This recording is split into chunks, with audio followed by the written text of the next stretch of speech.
नमस्ते। मैं संदीप कुलकर्णी आप सभी लोगों का इस स्मॉल वीडियो सेक्शन में हार्दिक स्वागत करता हूं। आज का जो टॉपिक है वो है मोल्ड ब्रेकेज। ब्रिंसन में मोल्ड ब्रेकेज के टॉपिक के ऊपर आज हम बात करने जा रहे हैं। आप सभी जानते हैं ये बहुत ही सेंसिटिव टॉपिक है और फाउंड्री इंडस्ट्री में जहाँ पर मोल्डिंग ब्रिंसन में होता है वहां पर ये टॉपिक बहुत ही इम्पोर्टेंट माना जाता है। मोल्ड ब्रेकेज एक इम्पोर्टेंट फैक्टर है जहाँ पर काफी प्रोडक्शन लॉस भी लोग सहते हैं और इसीलिए इस टॉपिक के ऊपर हम एक वीडियो आज बनाने जा रहे हैं। मैंने ये देखा है जब भी मोल्ड ब्रेकेज होता है तो बहुत सी हड़बड़ी यहाँ पर मच जाती है मोल्डिंग सेक्शन में। और सबसे पहला ब्लेम जाता है कि क्यों मोल्ड ब्रेकेज हुआ, आपका सैंड अच्छा नहीं है, आपका पैटर्न अच्छा नहीं है और बहुत सी चीजों के ऊपर डिस्कस होता है। तो इसीलिए मैं इस वीडियो को आपके सामने लेके आ रहा हूँ ताकि आपको इस वीडियो से माध्यम से कुछ जानकारी मिले। मोल्ड ब्रेकेज क्यों होते हैं, उसके कारण क्या है, रेमेडीज क्या है और उसे कम करने के लिए आपको क्या करना चाहिए। तो इन सारी चीजों को लेके आज हम आपके सामने इस वीडियो को लेके आ रहे हैं। Mould breakage is a regular pain area in the foundry. जिससे मैंने पहले बताया कि बहुत ही अहम मुद्दा है फाउंड्री में, बहुत इंपॉर्टेंट पेन एरिया है, बहुत बड़ा पेन एरिया है फाउंड्री में। Many times we come across this issue and the molding team directly jumps onto conclusion on bad quality of sand. जैसे मैंने पहले भी बताया कि कई बार ये होता है कि जब ये प्रॉब्लम आती है तो सबसे पहले जो सैंड ऑपरेटर है या सैंड की क्वालिटी है उसके ऊपर उंगली उठ जाती है, उसके ऊपर निशाना साधा जाता है। तो ये अहम मुद्दा है कि क्यों मोल्ड ब्रेकेज होता है, उसका कारण क्या है, उसे उसका रूट कॉज, उसका सही कारण ढूंढना एक बहुत बड़ा चैलेंज कई बार हो जाता है। However, it is interesting to know various other aspect of mold breakage issues। लेकिन जैसे मैंने पहले बताया कि सिर्फ सैंड की क्वालिटी यही एक मुद्दा नहीं है, बहुत सारे अलग उसके पहलू है।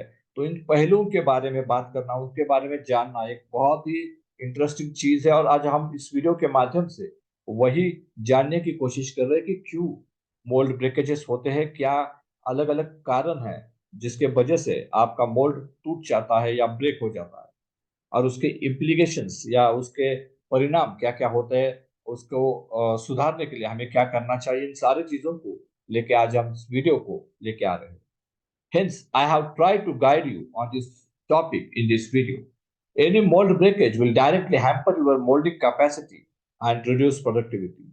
मोल्ड ब्रेकेज से बहुत ही बड़ा नुकसान ये होता है कि आपकी प्रोडक्टिविटी लॉस हो जाती है। आपकी मोल्डिंग की कैपेसिटी अगर आप 12 घंटे में समझो 350 मोल बना रहे, 300 मोल बना रहे, तो डेफिनेटली वो 10-15 मोल अगर आपके टूट जाते हैं तो वो 350 की जगह हम अब कई 275 या 300 के करीब ही मोल्ड बना पाते हैं। तो जो मोल्ड कम बनते हैं उसके वजह से आपका जो मेल्टिंग है उसको भी उसका परिणाम होता है, वो भी हैम्पर हो जाता है क्योंकि मेटल पोर करने के लिए आपको मोल्ड नहीं मिलेंगे। तो कई बार फर्नेस हो जाती है, मेटल रुक जाता है, वो बहुत बड़ा एक इम्पैक्ट होता है। इसके वजह से मोल्ड ब्रेकेज को कम करना, उसको रोकना, उसको जितना जल्दी आप उसको कवर कर सकते हो उसको कवर करना बहुत इंपॉर्टेंट है। इसीलिए इस वीडियो का आपका आखिर तक उस वीडियो को जरूर देखिए, आपको उससे बहुत फायदा होगा। It also hamper the mould and casting quality directly. जैसे मैंने पहले बताया कि ये सिर्फ आपका प्रोडक्टिविटी कम नहीं करेगी बल्कि आपकी क्वालिटी, मोल्ड की क्वालिटी और कास्टिंग की क्वालिटी भी हैम्पर करेगी। वो किस तरह हैम्पर करेगी इसके ऊपर भी हम आगे थोड़ी डिटेल में बात करेंगे और इसके बारे में आपको समझाएंगे कि क्यों ये मोल्ड ब्रेकेज आपका सर मोल्ड की प्रोडक्टिविटी या आपकी फर्नेस को होल्ड नहीं करती है, आपकी मोल्ड की प्रोडक्टिविटी को कम नहीं करती है, फाउंड्री की कैपेसिटी को कम नहीं करती है, बल्कि कास्टिंग की क्वालिटी को भी कई बार डिटोरिएट करती है। तो उसके बारे में भी हम बात करेंगे। There are many reasons for the mould breakages and remedies to avoid it. कई कारण है जिसके बारे में हम इस वीडियो में बात करेंगे। In this video we are trying to see this causes as well as remedies to get more clarity about it, to avoid loss of productivity and improve mold as well as casting quality। Mould की quality, casting की quality improve करना और productivity को improve करना या उसके loss को कम करना, यही आज के इस वीडियो का सबसे बड़ा मकसद है। Good casting is always a outcome of a good mold. So getting good quality of mold should be our first priority. जैसे कई बार मैं हमेशा बताता हूँ, कई वीडियोस में मैंने इसके पहले भी बताया कि अगर आपका कास्टिंग आपको अच्छा चाहिए तो आपका मोल्ड अच्छा होना बहुत इंपॉर्टेंट है। मोल्ड जितना बेहतर होगा, मोल्ड जितना खूबसूरत होगा, उतना ही आपका कास्टिंग बेहतर या खूबसूरत हो सकता है। अगर आपका मोल्ड खराब है तो कई कुछ भी आप कर लो, उसको आपका कास्टिंग का जो क्वालिटी है वो अच्छा नहीं होगा। इसलिए मोल्ड को इम्प्रूव करना, मोल्ड के क्वालिटी को इम्प्रूव करना बहुत ही अहम बन जाता है। Good pattern inspection and mould inspection plays an important role here to avoid this issue. तो यहाँ पर एक इम्पॉर्टेंट और एक गाइडलाइन ये भी है कि आपका मोल्ड इंस्पेक्शन और पैटर्न इंस्पेक्शन बहुत अहम भूमिका यहाँ पर निभाता है। और इसलिए आप जब भी इस चीज के बारे में सोचेंगे तो सबसे पहले आपको देखना है कि आपका पैटर्न कैसा है, आपका उस पैटर्न का इंस्पेक्शन किस तरह होता है, और आपका मोल्ड कैसा है और आपका मोल्ड का इंस्पेक्शन किस तरह होता है। ये अगर दो चीजें आप कंट्रोल कर पाएंगे तो डेफिनेटली आपका जो कास्टिंग है उसकी क्वालिटी में 100% इंप्रूवमेंट होगा, सुधार होगा। सबसे पहला कारण, हम कारण के ऊपर जा रहे हैं, अलग अलग जो रीजंस है, कॉजेस है, उसके ऊपर बात करने जा रहे हैं। सबसे पहला कॉज है ड्राई सैंड, यानी सूखी हुई मिट्टी। तो सूखी मिट्टी के कारण आपका जो मोल्ड ब्रेकेज होता है, this is one of the major reason for mould breakage. This is mainly due to lower moisture in the sand. ये कई बार इसलिए होता है कि आपके सैंड में, आपके मिट्टी में मॉइस्चर कम होता है। उसके वजह से आपकी जो मिट्टी है वो ड्राई होती है, और आपकी मिट्टी ड्राई होने की वजह से मोल्ड टूट जाता है। Due to lower GCS, lower active clay, less addition of bentonite, that also contributes to the mould breakage. तो आपका जीसीएस अगर कम है, आपका एक्टिव क्ले कम है, आपके बेंटोनाइट की एडिशंस कम है, तो उसके वजह से भी आपको ये जो मोल्ड ब्रेकेज का इश्यू है वो आ सकता है। It is important to maintain optimum moisture in the sand and to get maintain optimum level of GCS and active clay in the sand. ये बहुत इंपॉर्टेंट है कि आपका जो मॉइस्चर है उसे आप ऑप्टिमम रखिए, बिकॉज मैंने कहा कि मॉइस्चर कम होने की वजह से आपका सैंड ड्राई होता है या फिर सूखा होता है। लेकिन उसके वजह, इसके लिए आप मॉइस्चर को बहुत ज्यादा बढ़ाएंगे तो उसके रिप्लिकेशन, उसके परिणाम अलग हो जाएंगे। इसीलिए ऑप्टिमाइजेशन इज बहुत इंपॉर्टेंट है, आपको उसको ऑप्टिमम रखना है। Normally we aim it around 2.8% to 3.5%।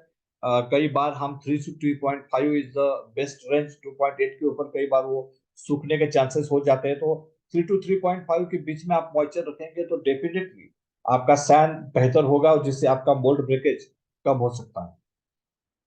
also GCS level और एक्टिव क्ले को भी आपको ऑप्टिम लेवल पे रखना है। Depends on your sand to metal ratio, आपका हॉपर, आपका बॉक्स साइज, आप कौन सा मशीन इस्तेमाल कर रहे हैं, आपके कास्टिंग किस तरह के हैं, इन सारी चीजों के ऊपर ये डिपेंड करेगा कि आप बेंटोनाइट कौन सा इस्तेमाल कर रहे हैं। इस सारी चीजों के ऊपर डिपेंड करेगा कि आप का जीसीएस और एक्टिव क्ले का ऑप्टिमाइज लेवल क्या होगा। ये फाउंड्री टू फाउंड्री चेंज होगा। तो इसलिए मैं यहाँ पर कोई स्पेसिफिक उसका परिणाम नहीं बता रहा हूँ या कोई मेजरमेंट नहीं बता रहा हूँ, लेकिन आपको अपने फाउंड्री के हिसाब से उसे ऑप्टिमम लेवल पे रखना होगा। और उसे आप रखेंगे तो डेफिनेटली आपकी सैंड ड्राई नहीं होगी, और मोल्ड ब्रेकेज को भी आप कंट्रोल कर पाएंगे। Many times it happens due to hold up sand in the molding sand hopper for too much of time. During pattern change, lunchtime, tea break, shift change, you observe this is happening regularly. Sand operator keep ample stock of prepared sand inside the molding hopper, and when actual work started, till that time it becomes dry, which causes mold breakage. तो एक बहुत important reason है mould breakage का। अगर मेरे ख्याल में maximum time ये एक मेजर कारण है मोल्ड ब्रेकेज का कि हम जो मोल्डिंग सैंड का हॉपर है उसे हमेशा भर के रखते हैं, और शिफ्ट चेंज के समय पर, पैटर्न चेंज के समय पर, चाय के समय पर, या शिफ्ट चेंज के समय पर जो ब्रेक होता है, 15 मिनट, 20 मिनट, आधा घंटे का ब्रेक होता है, तो इस ब्रेक के दौरान क्या होता है, आपकी सैंड जो अंदर मोल्ड हॉपर में है वो सूख जाती है। और जब आप वापस काम शुरू करते हैं तो वो सूखी हुई मिट्टी पहले आप मोल्ड में लेते हैं, और उसके वजह से आपकी इनिशियल मोल्ड टूट जाते हैं। और जैसे ही एक मोल्ड टूटता है तो आपका मेंटल माइंडसेट ऐसा हो जाता है कि कुछ पैटर्न में खराबी है, कुछ सैंड में खराबी है, लेवल आपका ठीक है नहीं है, तो अलग अलग चीजें आपके दिमाग में आती है, and then the whole business get started in a difficult way. तो आपकी जो मानसिकता है वो बदल जाती है, और वहां पर आप चीजों को कंट्रोल करना बहुत मुश्किल हो जाता है। इसीलिए बहुत इंपॉर्टेंट है, जब भी आपका टी ब्रेक हो या फिर लंच ब्रेक हो, शिफ्ट चेंज हो या पैटर्न चेंज हो, आपको इन्फॉर्म करना है आपके ऑपरेटर को, आपके सैंड ऑपरेटर को, कि भैया एक आधा घंटा या 15 मिनट या 20 मिनट मोल्डिंग रुकने वाला है, तो आप प्लीज हॉपर को खाली रखो, आप प्लीज हॉपर को मत भरिए, और जब भी आपका मोल्डिंग फिर से शुरू होगा तो उसे फ्रेश सैंड की बैच को छोड़ने को बोलिए। तो ऐसा करेंगे तो डेफिनेटली जो ड्राई सैंड से आने वाले मोल्ड ब्रेकेज का इश्यू है उसे आप कम कर पाओगे, उससे आप छुटकारा पा पाओगे। तो ये बहुत इंपॉर्टेंट फैक्टर है कि it is a wise thinking to intimate the sand operator about pattern change or any such delay in the molding in advance, so that he will keep molding sand hopper empty or low in sand volume. In case there is a hold of sand, it is advisable to remove it first and then start molding with fresh sand. अगर आपके hopper में कुछ sand है और आपको लग रहा है कि ड्राई है, तो उसको पहले निकाल दो, उसको खाली एम्प्टी करो, फ्रेश सैंड ले लो और उसके बाद मोल्डिंग शुरू करो। तो उससे आपका मोल्ड ब्रेकेज का इश्यू काफी हद तक कम हो सकता है, या फिर उसको आप इलिमिनेट कर सकते हो। दूसरा मेन कारण है अंडरकट्स। अंडरकट एक बहुत इंपॉर्टेंट फैक्टर है जिसके वजह से मोल्ड ब्रेकेज हो सकते हैं। Undercut in the pattern also is one of the main reason for mould damages and mould breakage. Damage भी करता है मोल्ड और ब्रेक भी करता है। So one has to remove all the undercuts which are there in the pattern before start of moulding. तो ये pattern inspection में बहुत इंपॉर्टेंट फैक्टर आपको ध्यान में रखना है कि कोई अंडरकट है तो उसे आपको रिपेयर करना है, उसके बाद ही पैटर्न को मोल्डिंग को देना है। That is one of the important checkpoint in your pattern inspection. During new pattern preparation also, during pattern machining, some of the undercut may remain unnoticed, and hence need to see all pattern visually and by touching with hands to understand if there is such any undercut is available. तो कई बार नई pattern making में हो जाता है, tool लग जाता है, टूल का कोई मार्क रह जाता है।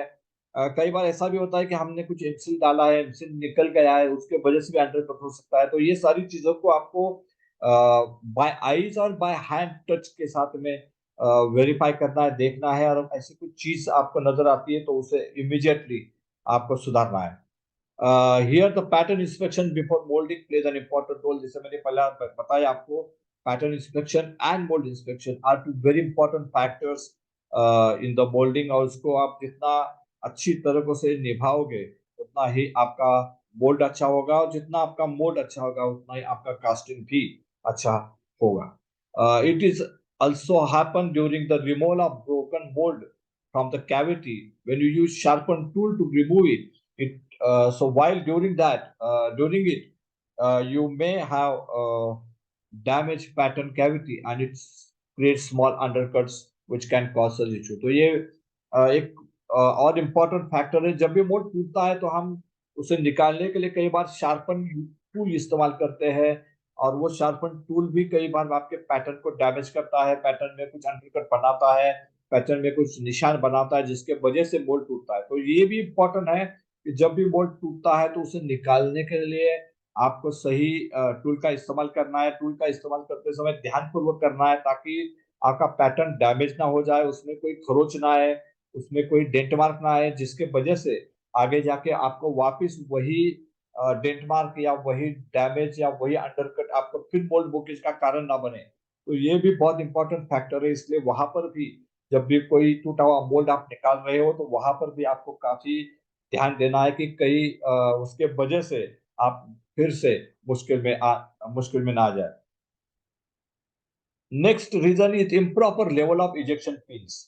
मोल्ड को इजेक्ट करने वाली पिंस की लेवल, या जिसे हम पहिए बोलते हैं, मोल्डिंग के पहिए, उसकी लेवल बहुत इंपॉर्टेंट है। वो एक और इम्पोर्टेंट रीजन है मोल्ड ब्रेकेज का। कई बार उसकी लेवल ठीक नहीं होने की वजह से जो मोल्ड है वो मोल्ड टूट जाता है, जर्क उसमें जर्क आ जाता है और उस जर्क के वजह से मोल्ड ब्रेकेज हो जाते हैं. Hence, sometimes we observe that the ejecting pin levels on the machine is not done properly, which gives jerk while lifting the mold. This causes mold breakage. Hence, the proper setting of lifting arm and pin is important to avoid such issues. So, maintaining pattern level on the machine is the key. तो pattern level को सही maintain करना बहुत important है, उसको match करना बहुत important है, वो उसको लगाना बहुत इंपॉर्टेंट है. जब तक आप उसको सही तरीके से नहीं लगाओगे, do not lift the mould, उसके वजह से आपका मोल्ड ब्रेकेज होगा, मोल्ड टूट जाएगा और आप फिर एक बार मुश्किल में आ सकते हैं. तो यही इंपॉर्टेंट फैक्टर है कि आपकी जो लेवल है, बॉक्स की लेवल है, पिन की लेवल है, उसको लगाना बहुत important. Next factor is loose pattern. Sometimes we observe that the patterns get loose on the match plate due to improper doweling or fitting. This causes mold breakage. To avoid this, one has to verify this during pattern inspection before pattern is getting handover to the production. If any loose pattern is seen, he has to tighten it properly to avoid any mold breakages. तो loose pattern एक important factor है जिसके वजह से mould breakage हो सकता है. जब भी आप पैटर्न को प्रोडक्शन को हैंड ओवर करते हैं, उसके पहले जो पैटर्न इंस्पेक्शन है उसमें ये पॉइंट बहुत इंपॉर्टेंट है, ये पैरामीटर आपको वेरीफाई करना है. अगर उसमें आपको लग रहा है कि कोई पैटर्न लूज है तो उसे टाइट करने के बाद ही आप पैटर्न को हैंड ओवर कीजिए. अगर रनिंग में कोई पैटर्न लूज हो जाता है और उसके साथ उसके वजह से बोल्ट टूटने लगते हैं तो डेफिनेटली आपको पैटर्न चेंज करके पैटर्न मेकर को बताना है कि पैटर्न भैया लूज हो गया है और आप उसे टाइट करके वापस प्रोडक्शन को हैंड ओवर कर दो. तो ये एक इंपॉर्टेंट फैक्टर है. तो लूज पैटर्न एक कारण है जिसके वजह से आपको बोल्ट ब्रेकेज के इश्यूज आ सकते हैं. Next point is jolting and squeezing time. Jolting squeezing time एक और फैक्टर है जहां पर लोअर और हाइयर दोनों लेवल के वजह से आपको ये प्रॉब्लम आएगा. अगर आपका जोल्टिंग टाइम और स्क्वीजिंग टाइम बहुत ज्यादा लो है, कम है, तो आपका मोल्ड की स्ट्रेंथ नहीं आएगी, उसके वजह से मोल्ड ब्रेकेज होगा. और आपका जोल्टिंग और स्क्वीजिंग टाइम बहुत ज्यादा है तो बहुत हार्ड या बहुत हार्ड रैम मोल्ड होगा जिसके वजह से भी आपको मोल्ड ब्रेकेज आ सकती है. इसलिए उसे ऑप्टिमम रखना, उसे ऑप्टिमम लेवल के ऊपर रखना बहुत इंपॉर्टेंट है. Higher time will make mold hard and it will make resist to the it make resist to get release from the cavity, especially in deep down area. खासकर जहां पर आपके मोल्ड डीप डाउन हो गए या फिर लंबाई में ज्यादा होंगे वहां पर ये प्रॉब्लम आपको आएगा. वहां पर आप बहुत ज्यादा हार्ड मोल्ड आप उठा नहीं पाओगे. उसके लिए कई बार आपको स्ट्रेंथनिंग के लिए पुलिस का इस्तेमाल करते हैं, कई बार रॉड या रॉड का इस्तेमाल करते हैं, कई बार हम अलग अलग तरीके से लकड़ी का इस्तेमाल करते हैं जिसे हम स्पेशली कुछ सपोर्ट का इस्तेमाल करते हैं जिसके वजह से आपको इस डिप डाउन मोल्ड को निकालने में आसानी हो सकती है. तो ये एक इम्पोर्टेंट फैक्टर है. उसके बाद less addition of bentonite and less addition of active clay, already हमने इसके ऊपर बात की है. उसके वजह से सैंड ड्राई हो जाती है, उसके वजह से आपके मोल्ड टूटने के चांसेस बढ़ जाते हैं. इसलिए उसे ऑप्टिमम रखना बहुत इंपॉर्टेंट है. उसके बाद sometimes we use mould releasing agent for better release of mould to get good quality of casting. तो ये एक इम्पोर्टेंट फैक्टर है. कई बार हम मोल्ड रिलीजिंग एजेंट का इस्तेमाल करते हैं पैटर्न के अंदर जिसके वजह से आपका मोल्ड का रिलीज बहुत अच्छा स्मूथ हो जाता है. उसके वजह से मोल्ड टूटने के चांसेस या मोल्ड डैमेज होने के चांसेस, मोल्ड के रबिंग होने के चांसेस, घिसने के चांसेस बहुत कम हो जाते हैं जिसके वजह से आपका पैटर्न भी अच्छा रहता है, मोल्ड की क्वालिटी इंप्रूव हो जाती है और उसके वजह से आपकी कास्टिंग क्वालिटी भी बेहतर हो सकती है, आपका सरफेस फिनिश अच्छा हो जाता है. It is recommended to use this liquid after every 10 moles or 15 moles for better quality of mold. Here we recommend that use of diesel and graphite powder has to be almost eliminated. तो यहाँ पर important factor ये है कि आपको जो diesel है या ग्राफाइट पाउडर है उसका इस्तेमाल कम से कम करना चाहिए और ज्यादा से ज्यादा आप अगर मोल्ड रिलीजिंग एजेंट इस्तेमाल करेंगे 10 या 15 मोल्ड के बाद तो वो बेहतर आपको रिजल्ट देगा. डीप डाउन कैविटीज में हम बात करने जा रहे हैं कि बात कर रहे थे जैसे supporting structure like wooden stick, metal bar, metal pieces जैसे चीजें हम री एनफोर्समेंट के लिए डालते हैं, तो वो एक इम्पोर्टेंट फैक्टर है। अगर आपके डीप ड्रॉन मोल्ड्स है तो उसके वजह से क्रिटिकल शेप के मोल्ड्स है तो वहां पर एक चैलेंजिंग टास्क होता है मोल्ड कैविटी को निकालना, उसको रिलीज करना, वहां पर मोल्ड ब्रेकेज बहुत ज्यादा होता है। तो उसके लिए हम सपोर्टिंग स्ट्रक्चर इस्तेमाल करते हैं, वुडन स्टिक करते हैं, मेटल बार करते हैं, मेटल पाइप्स करते हैं। तो उसका वो री एनफोर्समेंट के तरह उसका इस्तेमाल करते हैं, और उसके वजह से जो डिप डाउन मोल्ड्स है वो अच्छी तरह से आपको निकालने में आप सफल हो जाते हैं। एक और चीज है यहाँ पर मेटालिक, जो आपके मेटालिक वेंट्स है वो भी आप इस्तेमाल कर सकते हैं, जिसके वजह से आपको जो मोल्ड का रिलीज है वो बेहतर मिलेगा। मेटालिक वेंट्स आप अगर पैटर्न में लगाएंगे तो उससे क्या होगा, गैस रिलीज होगा। जब भी आप सैंड लेते हैं तो उसके अंदर की हवा है, उसके अंदर की गैस है, वो आपको बाहर निकालनी है। और हवा को निकालने के लिए ये मेटालिक वेंट्स जो है वो बहुत काम करते हैं। तो इस तरह के वेंट्स अगर आप पैटर्न में लगा लेंगे तो it will help you to improve the mould quality, और उससे मोल्ड ब्रेकेज आपका कम हो सकता है। Draft is also important factor. जहां पर आप डीप डाउन कैविटीज या बोल्ट निकालने की कोशिश करते हैं तो वहां पर आपका जो ड्राफ्ट है, पैटर्न एंगल, पैटर्न का जो ड्राफ्ट है, उसके अंदर की जो रेडियस है वो भी बहुत इम्पोर्टेंट फैक्टर अदा करती है। वो कितनी अच्छी तरह से, कितनी ऑप्टिमाइज है, कितनी अच्छी तरह से आप उसको प्रोवाइड कर सकते हैं पैटर्न में, जिससे आपका डीप डाउन मोल आसानी से निकल सकता है। तो वो एक इम्पोर्टेंट फैक्टर है। आप उसे अगर सही तरीके से मेंटेन करोगे तो आपको डीप डाउन मोल्ड निकालने में काफी आसानी हो जाएगी। Next one is hot sand. Hot sand also contributes in this issue. Hot sand के वजह से भी आपके मोल्ड ब्रेकेज हो सकता है, और इसीलिए हॉट सैंड को आपको कम करना होगा। जो प्रिपेयर सैंड है उसका टेम्परेचर आपको मेंटेन करना होगा। To avoid hot prepare sand one has to maintain optimum sand to metal ratio. एक बहुत इंपॉर्टेंट है सैंड टू मेटल रेशियो को ऑप्टिमम रखना। आपके हॉपर लेवल को मिनिमम 80 टू 85 रखना, और आपके मिक्सिंग टाइम को आपको ऑप्टिमाइज करना बहुत इंपॉर्टेंट है। तीन चीजें अगर आप करेंगे तो डेफिनेटली आपका जो हॉट सैंड का इश्यू है वो नहीं आएगा। और आपकी सैंड अगर हॉट नहीं होगी तो डेफिनेटली मोल्ड ब्रेकेज के लिए वो जो कंट्रीब्यूट नहीं करेगी, और आपका मोल्ड आसानी से रिलीज हो सकता है। तो hot sand also can reduce hot strength, उसके वजह से कम होगा, और उसके वजह से मोल्ड ब्रेकेज होगा तो वो भी चांसेस है वो कम हो जाएंगे अगर आपकी सैंड हॉट नहीं होगी तो। Rusty and long long time unused pattern, ये एक और कारण है। रस्टी पैटर्न है या बहुत दिनों के बाद आपको कोई पैटर्न लगा रहे हैं तो डेफिनेटली ये बहुत इंपॉर्टेंट फैक्टर है। बहुत बार मैंने देखा है कि ये एक बहुत बड़ा कारण होता है मोल्ड ब्रेकेज का। If the patterns are rusty one or not used for longer time, there are chances that the mold will not get smoothly released from the pattern. Here, one has to ensure clean the pattern. Uh, one has to ensure clean pattern should be handed over to the production.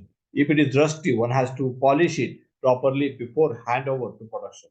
कई बार बारिश के वजह से हो या फिर बहुत दिनों के बाद आपने लगाए नहीं हो, इसलिए हो, हवामान मॉइस्चर जो ह्यूमिडिटी होती है उसके वजह से हो, पैटर्न रस्टी हो जाते हैं, या बहुत दिनों के बाद आप पैटर्न लगा रहे हैं तो वहां पर मोल्ड ब्रेकेज के चांसेस होते हैं। तो वहां पर आपको पैटर्न को क्लीन करना है, साफ करना है, और उसके बाद ही उसे प्रोडक्शन को हैंड ओवर करना है। बहुत इंपॉर्टेंट फैक्टर है। आपके चेकलिस्ट में वो पॉइंट होना चाहिए पैटर्न इंस्पेक्शन के, कि वो अगर आप कोई पैटर्न देख रहे हैं रस्टी है या बहुत दिनों के बाद लगा रहे हैं तो उसको प्रॉपरली पॉलिश करने के बाद ही, उसके रस्ट निकालने के बाद ही आपको उसे प्रोडक्शन को हैंड ओवर करना है। कई बार हम देखते हैं कि हाई प्रेशर लाइन में इसीलिए एक सुविधा रहती है कि हीटिंग ऑफ पैटर्न, मशीन के अंदर आपको टेम्परेचर मेंटेन रखने की एक सुविधा दी जाती है कि आपका पैटर्न का टेम्परेचर कितना होना चाहिए, और उसे मेंटेन किया जाता है बाय यूजिंग हीटर्स। उसी तरह अल्फा लाइन में भी हम देखते हैं कई बार जब पैटर्न मोल्ड ब्रेकेज होता है तो पैटर्न को गर्म किया जाता है by using heater, by using burner heater से उसे गर्म करने के बाद आप पैटर्न को लगाते हैं। स्पेशली ठंड ठंड हवा में या फिर बहुत दिनों के बाद पैटर्न लगा रहे हैं तो रेनी सीजन में पैटर्न या डीप डाउन पैटर्न है तो उस या क्रिटिकल कोई ड्राफ्ट एंगल है तो वहां पर पैटर्न को गर्म किया जाता है पहले, और उसके बाद उसे मोल्डिंग को लिया जाता है। तो ये कारण है, आपको उसका टेम्परेचर मेंटेन करना है। अगर उसमें लो टेम्परेचर यानी उसका ठंडा पैटर्न पड़ेगा तो उसके वजह से भी मोल्ड टूटने के चांसेस, तो उसे हीट किया जाता है।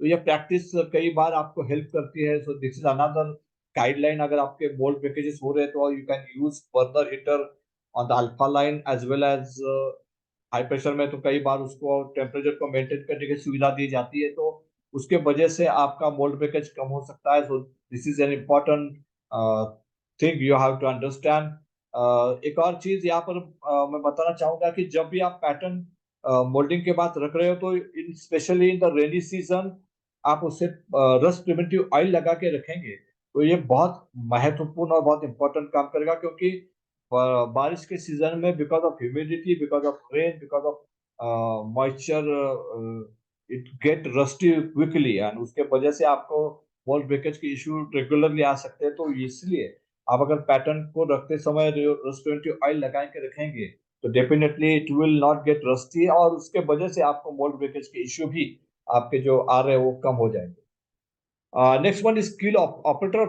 Skill of operators. तो ये बहुत अहम चीज है, स्किल ऑफ ऑपरेटर। ऑपरेटर का स्किल भी बहुत इंपॉर्टेंट चीज है और बहुत मायने रखता है, क्योंकि मोल्डिंग ऑपरेटर और सैंड ऑपरेटर दोनों का स्किल मोल्ड ब्रेकेज को कम करने के लिए, मोल्ड ब्रेकेज को अवॉइड करने के लिए बहुत इंपॉर्टेंट है। जितना वो स्किल अच्छा होगा उतना आपका मोल्ड ब्रेकेज कम होगा, उतना आपकी सैंड की क्वालिटी इंप्रूव होगी, उतना आपकी मोल्ड की क्वालिटी इंप्रूव होगी।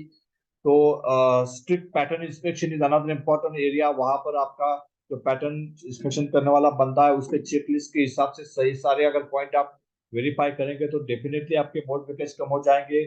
Operator of moulding, moulding operator का स्किल वो भी यहाँ पर काफी इम्पोर्टेंट रोल अदा करता है। साथ ही में एनी डैमेजेस और mould broken is not properly identified at moulding stage. मैं इस किसलिए ये कह रहा हूँ कि मोल्डिंग ऑपरेटर का स्किल ना सिर्फ मोल्ड निकालने के लिए, कई बार क्या होता है कि कोई मोल्ड आप निकाल रहे हो और वहां पर कोई छोटा सा डैमेज है, छोटा सा मोल्ड क्रैक हुआ है, वह छोटा सा मोल्ड का कोई ढपला निकाला हुआ है। अगर उसका इंस्पेक्शन ठीक से नहीं किया जाएगा तो क्या होता है, तो एनी डैमेजेस और mould broken if not properly identified at moulding stage and is close and poured, you will increase your filtering efforts by adding additional cavity or additional activity of removing extra metal or unwanted material from the casting। तो उसके वजह से क्या होगा कि आपके mould में कोई अगर मोल्ड टूटा हुआ है थोड़ा सा तो वहां पर एक्स्ट्रा मेटल आएगा कास्टिंग में, और बाद में फिटलिंग में उसे घिसने का एक एडिशनल काम आपको करना पड़ेगा। तो ये एक एक्टिविटी आपकी बढ़ जाती है, वहां पर काम बढ़ जाता है। तो इसीलिए मोल्ड का इंस्पेक्शन बहुत इंपॉर्टेंट है, ताकि कोई टूटा हुआ मोल्ड, खराब मोल्ड आप क्लोज ना करें, उसे पोर ना करें, उसे सही समय पर अगर आप बाजू में निकालेंगे, उसको रिजेक्ट करेंगे तो डेफिनेटली आपका जो आगे वाला एक्टिविटी है फिटलिंग एक्टिविटी, उसे एडिशनल फिटलिंग एक्टिविटी कम कर सकते हैं, आपके कास्टिंग की क्वालिटी भी इंप्रूव कर सकते हैं। तो कई बार ये जो फिटलिंग की एक्स्ट्रा मेटल घिसने की एक्टिविटी है वो कस्टमर को मंजूर नहीं होती है, they don't work this grinding marks, और उसके वजह से आपका कास्टिंग होल्ड या रिजेक्ट हो सकता है। So machine condition, especially table level, ejecting pin mechanism and pattern pin bush alignment and clearance plays an important role in getting good quality of bolt। तो यहाँ पर एक और चीज है, आपका टेबल का लेवल क्या है, मशीन का इजेक्टिंग पिन का मैकेनिज्म, पिन बुश जो पैटर्न के पिन बुश है उसका अलाइनमेंट और उसके क्लियरेंस क्या है, ये सारी चीजें भी आपके मोल्ड ब्रेकेज के ऊपर